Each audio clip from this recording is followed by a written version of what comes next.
Grace Byers, Melvin Gregg, Sigwell Walls, Antoinette Robertson, x-mayo. That means come here.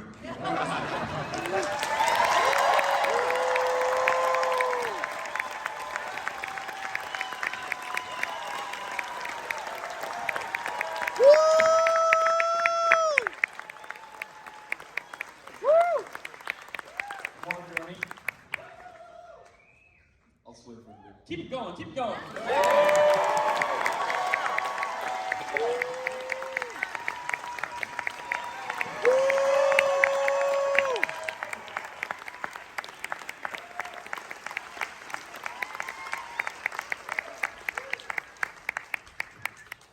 So I have to, for those who don't realize, this film began as a 4-minute sketch of 3D comedy.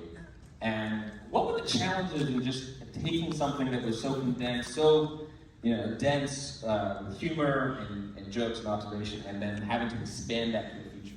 What were those challenges? Well, I think we should start with the Dwayne and Tracy. They had to take this. And you got to do something on paper. Don't show it on YouTube and but I'll let them talk because they were the architects of this. Yeah. The struggles was, making it longer. You had to, create a whole story, make some characters with depth, make a lot more jokes, add a lot more scares. So literally, the workload.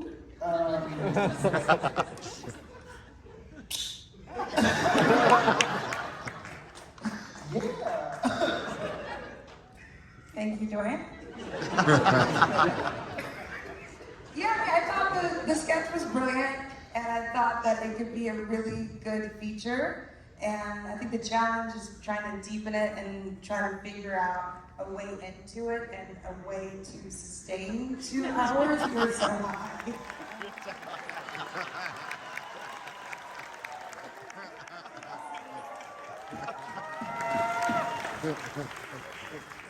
How did this script come to you then?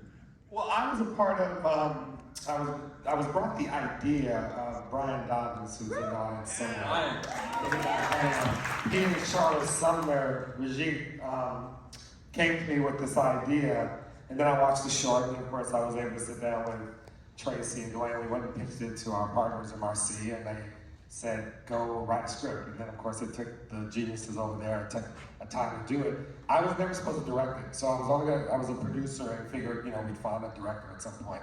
And I must admit, at some point, I was looking for something to jump into, and they said, literally, just, have you read the script lately? And I was like, no, I've read a draft, but it's been months. So I read the script, and I must admit, I just started laughing and just decided I would do it because we just need laughter in this world now. So,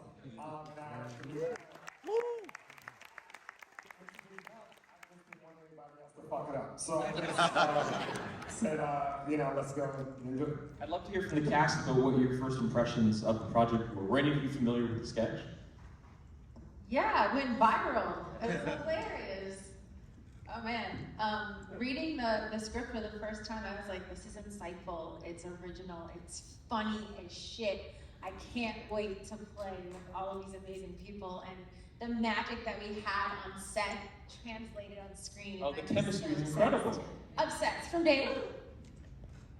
And from anyone else, what were your impressions of the material? What was exciting you about the project?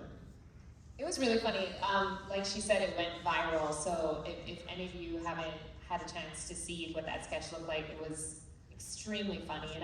And I think one of the reasons why is because we know for so long that when it came to films that had Black people in it, horror films, we were always the first ones to die.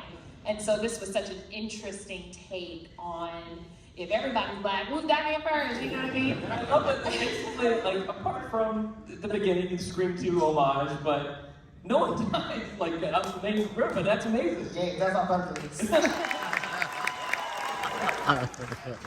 And at the same time, it feels like the film hasn't cheated any scares, it hasn't cheated the intensity. I think that's terrific.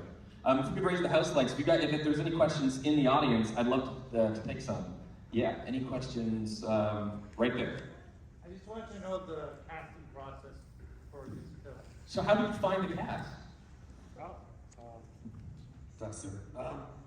You know, it was the normal process. You start to, we got with Big Daniels, who cast the movie. We sat down, and myself and Brian and Tracy, and we just started thinking about, you know, who. And you just kind of go through this process of just seeing. What was really fun for me is I wanted to find a lot of, you know, some young actors. I don't ever, you know, in my films, and sometime I'll get one or two, you know, and so I said, let's look at, you know, who's like a little bit of an all-star team that we can put together. And so we just started checking out stuff, and some of them I knew, some of them I did not. But you just started to see, you know, at some point they just kind of showed themselves. And, you know, we're doing everything over Zoom now, so it was really a little difficult to know whether the chemistry was going to work. But we just tried to find, we did a couple of Zoom talks with most, and they just ended up being just this wonderful group of people that came together. And so that's...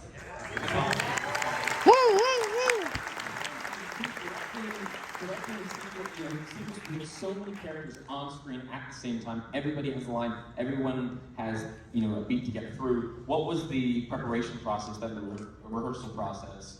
Well, that's a testament to these guys, because you know, when it comes to, especially in comedy, you know, not everybody, you come to scenes and not everybody has a line. And what's great about these guys is that they would kind of find things off of a line, and then of course if they said something, I would say something. Hey, what would you do this? You know, would you do this? I know there's the scene where they first meet the killer, and we started doing this. Dwayne saw something on the TV, and we did kind of like this relay, you know, to everybody. And that was just kind of like, some of the people didn't have lines in that scene, but it's like, how do we make everybody a part of it?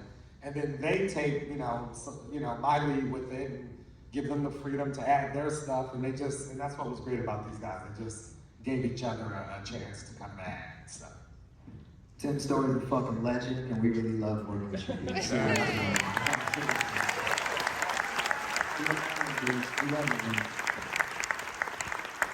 Other questions from the audience, right over there. Oh, sorry, there's a question up there. Yeah. Hey, how you doing? I just wanted to know what was the choice to keep that original sketch scene in the movie? Because I noticed it when you guys first got trapped in the room. It was there's one scene in the film that is basically like the sketch. So. Yes, purposely, the purpose was to show the expansion of that idea so that you can see the origin within the rebirth. I have a question about the board game itself and the questions. How many questions did you come up originally? Like, was it just you wrote the number of questions? I want to know. He want to know the answers, so the next time you remember to I got the blueprint. Yeah, no, I can say it. Yeah, big, dark skin, light skin, so you gotta know I knew that.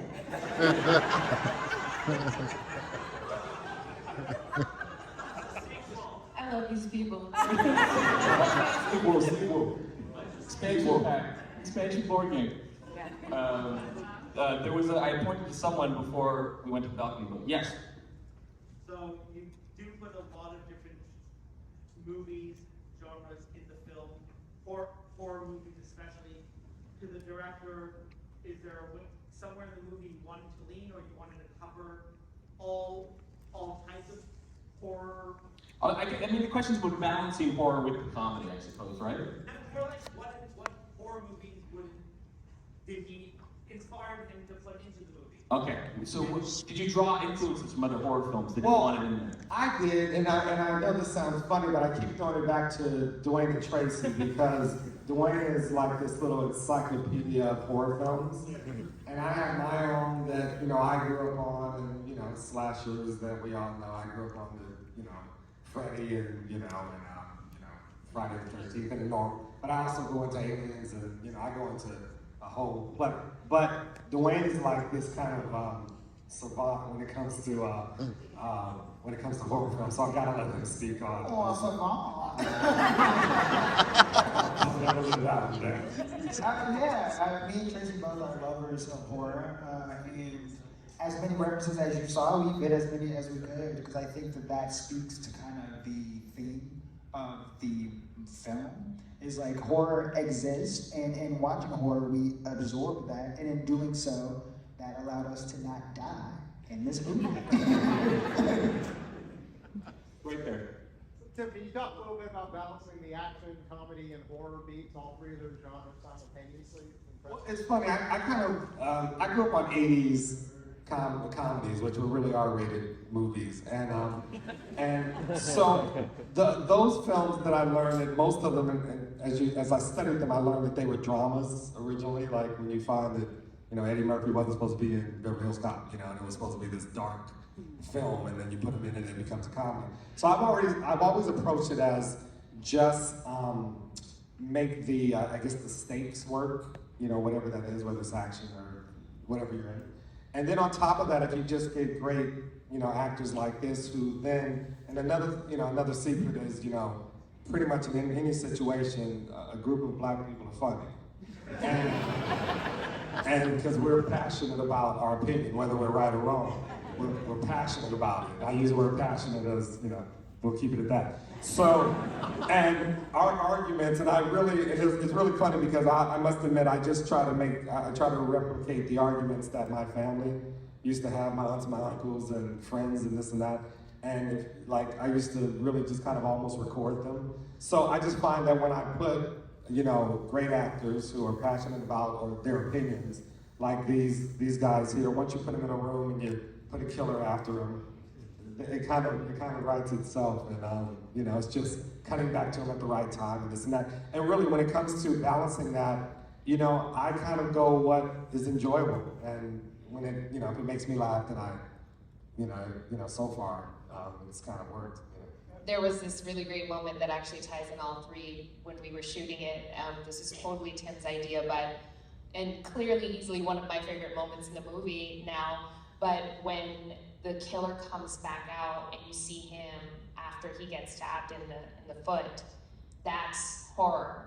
And then the action is Tim goes, okay, so what's gonna happen is he's gonna shoot, and I want all you guys to be in a single line and just dip, dip, dip, dip, dip. It's like choreography, right? Just one right after the other. We did it. And then the arrow comes and gets Melvin. And I did not know that shit would be so funny the second time around. It was so good. And that was just like a really great, seeing it, it's hilarious, you know? I do have to go on that story. So Melvin, who plays King, right? At some point, his character, we were playing with the idea of that character dying. And Melvin was like, fuck that. So then the idea became, okay, let's just hurt him as many times as possible. So that's kind of why he just keeps getting hurt and slapped and just, you know. That black resilience. Right there. So for Tracy and Wade, who wrote these incredible characters, how did it feel the first time these amazing actors got together and embodied them, and you got to see those characters alive? Amazing. I come from an improv and sketch background, and so in writing and then being on set in it, I kind of freed myself as the writer to be like, okay, I'm an actor now. And let me really stand in this role, and being able to like be with my co-stars and be like, oh, like this is them. Like these are not characters that I've created any longer. These are these people. So now I'm just going to act as if they are their characters. So that having that foundation allowed them the space to really take the character and make it what it was. So it was truly amazing, and I'm so grateful that we got them all. I want to check if there's anyone up there, because it's very hard to see, but if there is, yes, go for it. Just a question about the tool you use for the inner monologue of talking. Who came up with that, and it worked perfectly, but who came up with it? Who came up with the inner monologue? When they have a shared telepathy. Black telepathy. Black telepathy. Honestly, I think Dwayne, you brought it up first, and then I kept overusing it. I think that was the process. I think at some point we just thought it was a funny spades thing, because if anybody's a serious spades player, it's all about nonverbal communication. And you have to be in sync with your partner. And so that was kind of like the genesis of it. And then I was like, I wonder if they can do that in the third act, and in the first act, and maybe once in the second act. Yeah, it just became this thing because it was really, really funny. At some point we even talked about subtitles and stuff too. Yeah. Is there anyone in the top balcony? Because I don't want to miss folks up there. But okay, I think I saw a hand over there. Go ahead.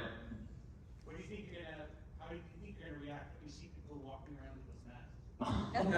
I mean, it's fun to ask that question. Excuse me. Jump down. Ask a damn question like that. It's blackening. Tree Studios is not going to produce that. You will not see that at Party City. Sir, I hope you be the girl from Frozen.